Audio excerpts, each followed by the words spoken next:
Hi friends, Ponnamkanni എന്താണ് നമുക്ക് എല്ലാവർക്കും അറിയാം. നമ്മൾ പൊന്നാങ്കണ്ണിയെ പറ്റി 1-2 വീഡിയോസ് ചാനലിൽ ഇട്ടിട്ടുണ്ട്. പൊന്നാങ്കണ്ണി എന്താണെന്ന് എങ്ങനെ ഇരിക്കുന്നു അതെങ്ങനെ നടും എന്നുള്ള കാര്യങ്ങളൊക്കെ പറഞ്ഞിട്ടുണ്ടായിരുന്നു. പിന്നെ ഈ പൊന്നാങ്കണ്ണി പല ടൈപ്പ് ഉണ്ട്, ഒരുപാട് രീതിയിൽ കാണപ്പെടുന്നുണ്ടെന്നൊക്കെ കേട്ടിട്ട് എങ്ങനെ ഒരു പൊന്നാങ്കണ്ണി ചീര ഐഡൻറ്റിഫൈ ചെയ്യാമെന്ന് പറഞ്ഞിട്ടൊരു വീഡിയോ കുറച്ച് ദിവസം മുന്നേ ചാനലിൽ ഇട്ടിട്ടുണ്ടായിരുന്നു. കുറേ പേര് അതിനെപ്പറ്റി എൻക്വയറി ചെയ്തിട്ടുണ്ട്, കുറേ പേര് ആവശ്യപ്പെട്ടതനുസരിച്ച് നമ്മൾ കൊറിയർ അയച്ച് കൊടുത്തിട്ടൊക്കെ ഉണ്ട്. അപ്പോൾ കുറേ പേർക്കുള്ള ഡൗട്ട് എന്ന് വെച്ചാൽ ഇത് നമ്മൾ എന്താണ് ചെയ്യേണ്ടത്, എങ്ങനെ അത് കറി വയ്ക്കുന്നത്, എങ്ങനെയാണ് ഇതിനെ കഴിക്കേണ്ടത് എന്നുള്ളതൊക്കെ കാര്യങ്ങളൊക്കെയാണ്. അപ്പോൾ ബേസിക്കായിട്ട് നമ്മൾ എല്ലാ ഇലക്കറികളും ചെയ്യുന്ന പോലെ തന്നെ നമുക്കിതിനെ പരിപ്പ് കറി വയ്ക്കാം, തോരൻ വയ്ക്കാം, അങ്ങനെ പലതും ചെയ്യാം. അപ്പോൾ ഇന്ന് നമുക്കിവിടെ ഒരു പൊന്നാങ്കണ്ണി ചീര ഹാർവെസ്റ്റ് ചെയ്യേണ്ട സമയമൊക്കെ ആയിട്ട് നിൽക്കുകയാണ്. ആക്ച്വലി ഹാർവെസ്റ്റ് ചെയ്യേണ്ട സമയം കഴിഞ്ഞു. പൊന്നാങ്കണ്ണിയുടെ ഫ്ലവറിംഗ് ഒക്കെ സ്റ്റാർട്ട് ചെയ്യുന്ന സമയത്തൊക്കെ എടുത്തു കഴിഞ്ഞാൽ ഇതിൻ്റെ ഇലയൊക്കെ ഇളക്കിയെടുക്കാനായിട്ട് കുറച്ചുകൂടി എളുപ്പമാണ്. ഇതിപ്പോൾ കുറച്ച് ഏജ്ഡ് ആയതാണ്, എന്നാലും നമ്മളതിനെ കറി വയ്ക്കാനായിട്ട് എടുക്കുകയാണ്. അപ്പോൾ ഇന്നത്തെ വീഡിയോയിൽ ഇവിടെ നിൽക്കുന്ന പൊന്നാങ്കണ്ണി നമ്മൾ ഹാർവെസ്റ്റ് ചെയ്ത് കറിയാക്കുന്നതാണ്. വീഡിയോയിലേക്ക് പോകാം. അതിന് മുന്നേ ഞാൻ സന്തോഷ്, ഇത് ഫ്രഷ് ലീവ്സ് എന്ന നമ്മുടെ യൂട്യൂബ് ചാനൽ. ഞാൻ റൂഫ് ടോപ്പ് ചെയ്യുന്ന ഹൈഡ്രോപോണിക് ഫാമിങ്, പിന്നെ കുറേ ഓർഗാനിക് ഫാമിങ്ങിൻ്റെ വിശേഷങ്ങളും അതിന് ഞാൻ ഉപയോഗിക്കുന്ന കുറച്ച് ടിപ്സ് ആൻഡ് ടെക്നിക്സ് നിങ്ങളോട് വിവരിക്കുന്ന കുറച്ച് വീഡിയോകളാണ് ചാനലുള്ളത്. വീഡിയോകൾ മുടങ്ങാതെ കാണാനായിട്ട് ചാനൽ സബ്സ്ക്രൈബ് ചെയ്യുക, കൂടാതെ അടുത്ത് കാണുന്ന ബെൽ ഐക്കൺ ഓൺ ചെയ്ത് വെച്ചേക്കും. ഞാനിതുപോലെ പുതിയ വീഡിയോകൾ ഇടുമ്പോഴേക്കും ഉടനെ തന്നെ നിങ്ങൾക്ക് നോട്ടിഫിക്കേഷൻ ലഭിക്കാനാണ് ബെൽ ഐക്കൺ ഓണാക്കി വയ്ക്കുന്നത്.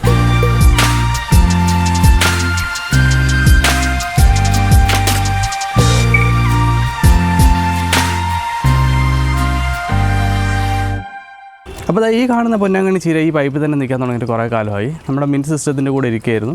അപ്പോൾ ഇതിനകത്തുള്ള മിൻറ്റൊക്കെ ഹാർവെസ്റ്റ് ചെയ്തപ്പോൾ ബാക്കി പൈപ്പൊക്കെ ക്ലീൻ ചെയ്ത് വെച്ചേക്കുന്നത്. ഈ പൊന്നാങ്കണ്ണി ചീര ഇവിടെ നിൽക്കുന്നതുകൊണ്ട് മാത്രം ഈ പൈപ്പിനകത്ത് ഇപ്പോഴും ന്യൂട്രിയൻസ് റണ്ണിങ് ആണ്. അപ്പോൾ ഇത് മാത്രമേ ഉള്ളൂ ഇനി ഈ പൈപ്പിന്. ഇന്ന് നമ്മൾ ഈ പൊന്നാങ്കണ്ണി ഹാർവെസ്റ്റ് ചെയ്ത് കറി വയ്ക്കാൻ പോവുകയാണ്. അപ്പോൾ ഈ പൊന്നാങ്കണ്ണി ചീര ഇരിക്കുന്ന ഈ പൈപ്പിൻ്റെ അപ്പുറത്തെ സൈഡിലുള്ള 4 പൈപ്പിൽ നമ്മൾ 2-3 ദിവസം മുന്നേ മിൻറ്റിൻ്റെ കട്ടിങ്സ്, അതായത് തൈകളാക്കി കട്ടിങ്സൊക്കെ വെച്ചിട്ടുണ്ട്.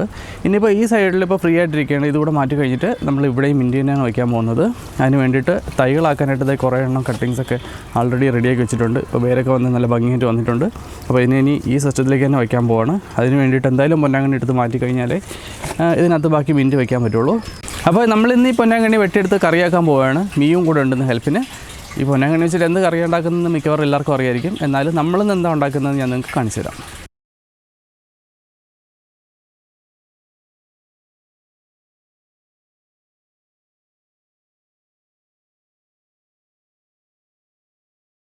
അപ്പോൾ നമ്മൾ ഒരു സോണിൽ, അതായത് നമ്മുടെ പൈപ്പിനകത്ത് ഒരു ഹോളിലിട്ടിരുന്ന പൊന്നാങ്കണ്ണി ചീര എന്നാണ് നമുക്ക് ഒരു കറിക്കുള്ള സാധനം കിട്ടിയിട്ടുണ്ട്. ഇത് ഇത്രയുണ്ട്. നമ്മളിനി ഇതിനകത്ത് ഇലയൊക്കെ നുള്ളി എടുത്തിട്ട് തണ്ടൊക്കെ കളഞ്ഞിട്ട് ഇല മാത്രമാണ് കറി വയ്ക്കാൻ പോകുന്നത്. അപ്പോൾ ബാക്കി നമുക്ക് താഴെ പോയിട്ട് ചെയ്യാം.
വെട്ടിയെടുത്ത പൊന്നാങ്കണ്ണിയുടെ ബാക്കിയാണ് ഇതാ നിൽക്കുന്നത്.